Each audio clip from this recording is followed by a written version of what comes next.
canal do YouTube. Essa é a terceira série de uma sequência de 4 aulas sobre avaliação nutricional da gestante gemelar, ou seja, aquela que engravida de gêmeos ou trigêmeos ou mais.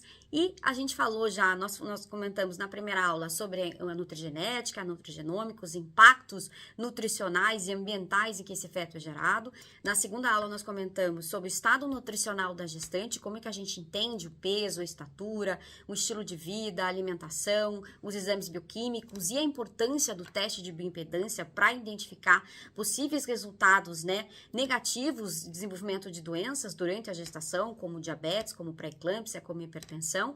E hoje a gente vai falar propriamente dito do ganho de peso. Eu comentei na primeira aula com vocês que nós temos, infelizmente, uma carência de dados suficientes para nos predizer o quanto que uma gestante gemelar de fato deve ganhar de peso. Nós temos poucas pesquisas nessa área. Nós temos alguns órgãos importantes, como o Colégio Americano de Ginecologia e Obstetrícia, o Colégio Britânico, o Royal College de Ginecologia e Obstetrícia, em que eles nos dão algumas diretrizes importantes para a gente calcular o ganho de peso da gestante e como que isso vai afetar o desenvolvimento fetal, mas ainda são dados em que a gente se baseia, em carência, esses dados não são suficientes para nos predizer de fato o quanto que uma gestante múltipla deve ganhar de fato peso durante a gestação. Tá?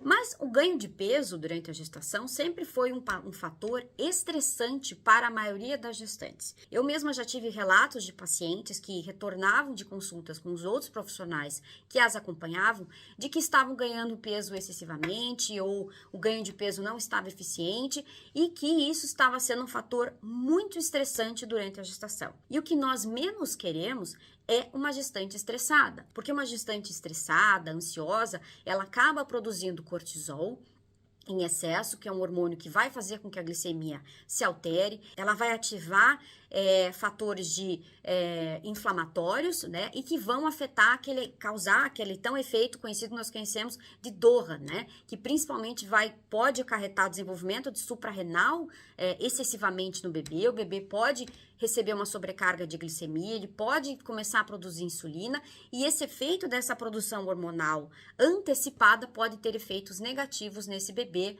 futuramente, Então, tudo que a gente não quer é que essa gestante se estresse. E com isso, a gente precisa entender, a gente precisa pensar que o ganho de peso na gestação não é só afetado pelo quanto a gestante come ou que ela deixa de comer.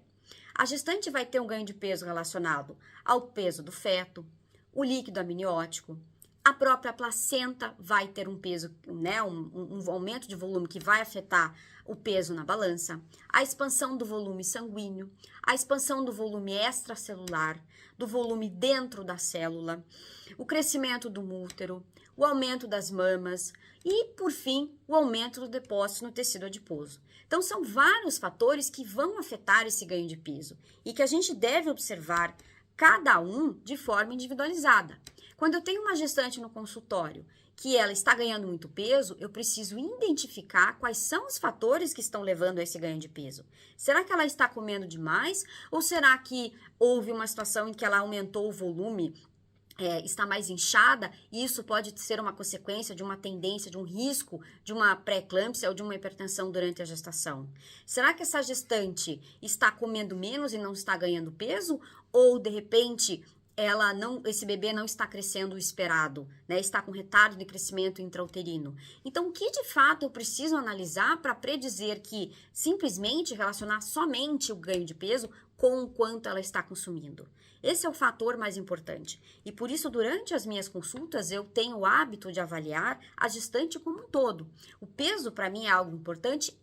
Mas principalmente, o que essa gestante está comendo? Segundo as pesquisas, a melhor dieta para o tratamento da gestante, para um bom desenvolvimento gestacional, é a dieta mediterrânea, que se relaciona com os alimentos encontrados no Mediterrâneo. Então, muita fruta, muita verdura, muitos legumes, leites, pouca carne, peixes, carnes brancas em geral. Então, uma dieta equilibrada. E como está essa gestante? Como ela está em relação ao seu estilo de vida? Ela está conseguindo trabalhar adequadamente? Ela está conseguindo fazer exercício físico? Ela está com algum problema em casa? Algum problema socioeconômico? Se está sofrendo algum abuso? Enfim, Todos esses pontos são importantes para que a gente possa avaliar o todo dessa gestante e o quanto que isso vai verdadeiramente impactar no ganho de peso durante a gestação. Esse é o ponto mais importante. Olhar pura e simplesmente para a alimentação, para o quanto ela está comendo, contar calorias e dizer é isso que de fato está fazendo você ganhar peso, é um dado muito pequeno para que a gente consiga avaliar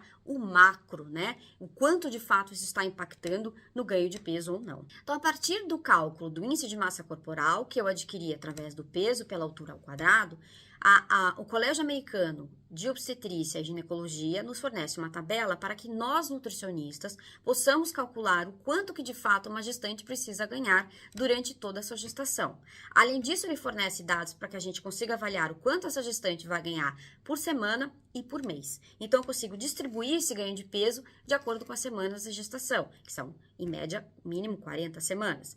Então, por exemplo, uma gestante desnutrida precisa ter um ganho mínimo de 12,5 kg, máximo de 18. Já uma gestante obesa, o cálculo é menor, ou seja, de 5 a 9 quilos. Mas isso a gente vai avaliar de forma individual. E se essa gestante estiver ultrapassando ou não estiver conseguindo chegar na quantidade mínima que a gente precisa para um desenvolvimento saudável, tanto dela quanto dessa gestação, a gente precisa intervir e fazer consultas mais constantes e aí entrar com uma dieta modificando, né, o teor calórico dessa gestação ou a questão dos nutrientes, né, quanto se ela precisa mais nutrientes, se eu preciso suplementar, se eu preciso entrar com uma suplementação hipercalórica durante essa gravidez. Então, a avaliação do peso não é só para que eu controle essa gestante, mas sim para que ele me dê ferramentas para que eu consiga fazer modificações importantes durante essa fase e predizer o quanto de fato essa gestante precisa ganhar. No caso de uma gestação multípara, né, ou seja, uma gestação gemelar,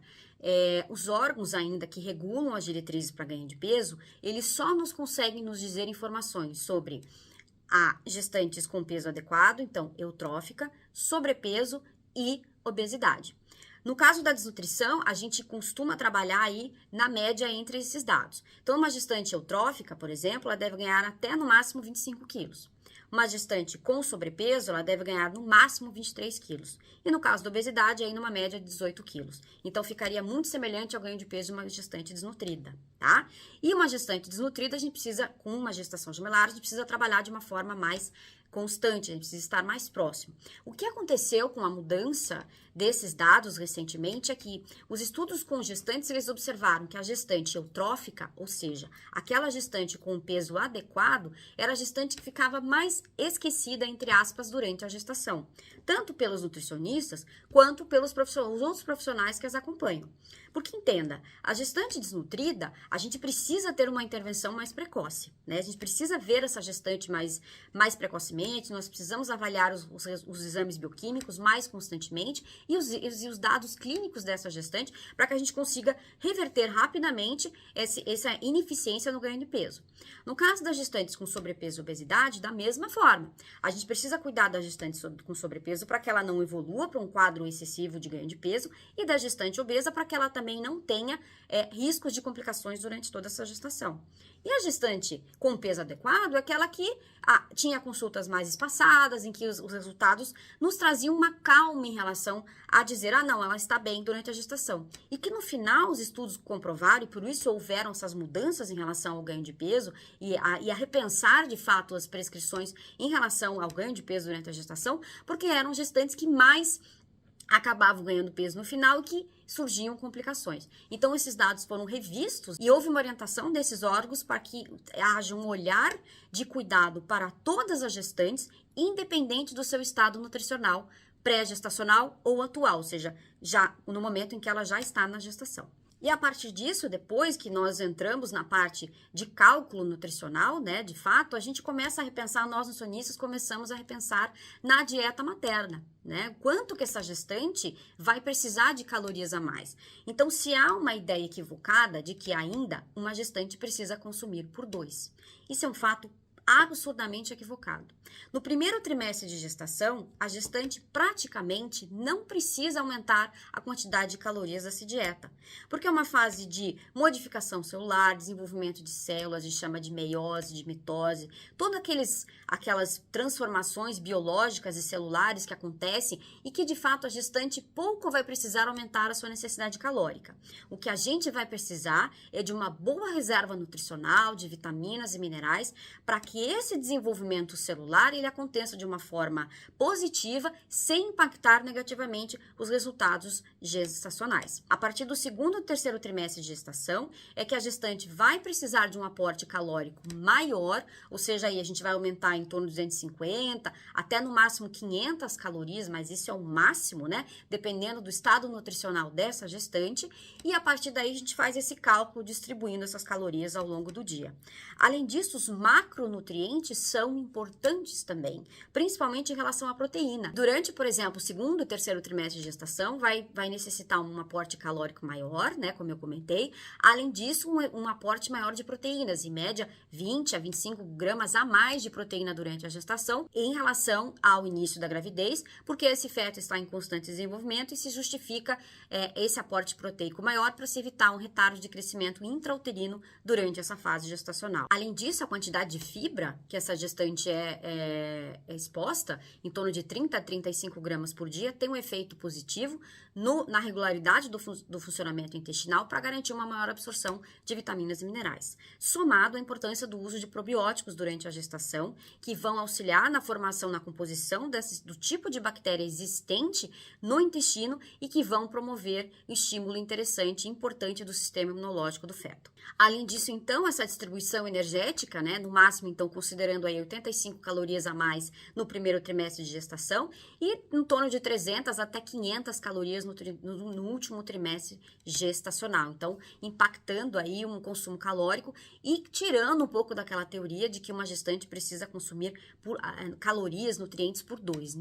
Não é necessário. Uma gestante precisa sim de um aporte calórico maior, um aporte de macronutrientes maior, ou seja, de carboidratos, proteínas e lipídios, mas que precisa ser acompanhada de uma forma contínua para que a gente não tenha erros aí nesses cálculos e se tenha resultados negativos gestacionais. O Colégio Americano de Nutricionistas, ele recomenda um porcionamento em relação aos alimentos. Então, pensando que os cereais devem ser consumidos de 6 a 8 porções por dia, tá? As frutas, mínimo de 3 a 5 porções, vegetais da mesma forma, 3 a 4 porções, sendo duas porções cruas, duas porções cozidas ou refogadas.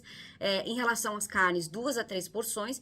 E aos leites e derivados, pensando aí no iogurte, no queijo e no leite. Se você não consome leite, você pode, por exemplo, usar um leite vegetal fortificado. E aí os alimentos ricos em cálcio, né? Que nós temos as folhas verdes, os brócolis, por exemplo.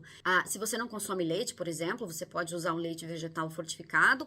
Ou ainda você pode fazer uso do brócolis, dos vegetais verdes, que são fontes de cálcio, ou até mesmo o gergelim preto, que é uma grande fonte de cálcio na dieta. Então, o Colégio Americano aí recomenda o mínimo desses nutrientes para que a gente possa ter uma qualidade, né, dietética suficiente para que a gente consiga suprir as necessidades calóricas e de macro e micronutrientes durante a gestação. Então, pensando em macronutrientes, a gente tem uma recomendação do Colégio Americano de Ginecologia e Obstetrícia em relação aos principais, mas entenda, todos os micronutrientes, os macronutrientes são importantes durante a gestação, né? Mas a gente vai abordar os principais na próxima aula, que são o metilfolato, o cálcio, o ferro, o zinco, o magnésio e o ômega 3. Então eu vou ficando por aqui. A gente conversou sobre o estado nutricional da gestante, sobre o ganho de peso e sobre a quantidade calórica e de macronutrientes que a gente vai abordar na quarta aula. Essa foi a terceira aula de uma série de 4 aulas. Eu espero que você tenha gostado e eu vejo você no próximo vídeo.